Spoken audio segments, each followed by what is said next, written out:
इसमें तो कोई संदेह की बात नहीं कि अनेक पदार्थ ज्ञान के अंदर में जानने में आवे, तो ज्ञान के अंदर में अनेक आकार होने के बावजूद भी सही में ज्ञान अनेक रूप नहीं होता, और वो अनेक आकार प्रतिबिंबित होने पर भी, प्रतिभाषित होने पर भी ज्ञान एक रूप रहता है, अनेक रूप नहीं होता।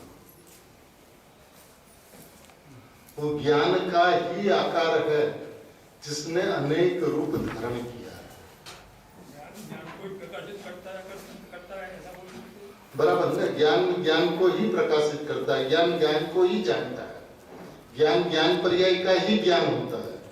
देखिए, जैसे श्रद्धा के विषय में श्रद्धे में अपने द्रव्य के निश्चय की चर्चा करते हैं, यहाँ ज्ञान के अंदर में यदि पर्याय का निश्चय की चर्चा करें तो ज्ञान पर्याय में ज्ञान का ही ज्ञान होता है, ये ज्ञान पर्याय का निश्चय। न परज्ञेयों का ज्ञान होता है, न ही वास्तविकतया देखा जाए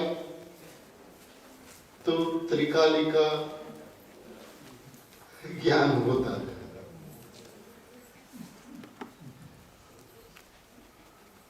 बात थोड़ी गंभीर सी है लेकिन समझने योग्य है। कैसे त्रिकाली अक्षुण रहता है, त्रिकाली ज्ञान के अंदर में अनुभव में आने पर भी ज्ञान पर्याय ज्ञान स्वभाव को नहीं छोड़ती, ज्ञायक में प्रवेश नहीं करती, न ज्ञायक ज्ञान में प्रवेश करता। लेकिन अभी उस विषय तक अपन पहुंचे नहीं है। अभी तो विषय यह है कि अनेक ज्ञाकार ज्ञान के अंदर में प्रकाशित होते हुए भी, अनेक आकारों का संगठन और विघटन होते हुए भी ज्ञान एक रूप रहता है उसको, और उनके अनेक आकार प्रकारों से ज्ञान की जो स्वच्छता है उसको आंच भी नहीं आती।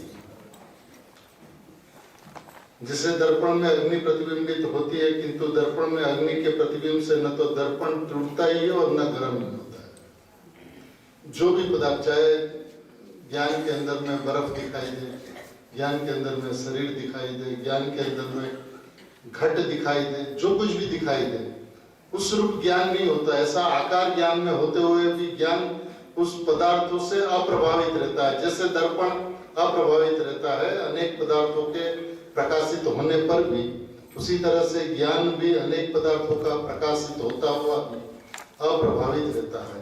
न उससे उसको कोई अंतर पड़ता, न उसमें कोई खंड पड़ता, न वो अनेक रूप होता है, न टूटता है, न बिगड़ता है, न मिट्टी का घड़ा उसमें आता है।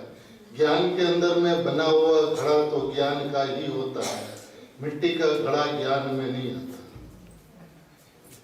कहने में तो आता है कि मिट्टी के घड़े को जाना, लेकिन सही में तो ज्ञान का घड़ा है, मिट्टी का घड़ा आता ही नहीं है।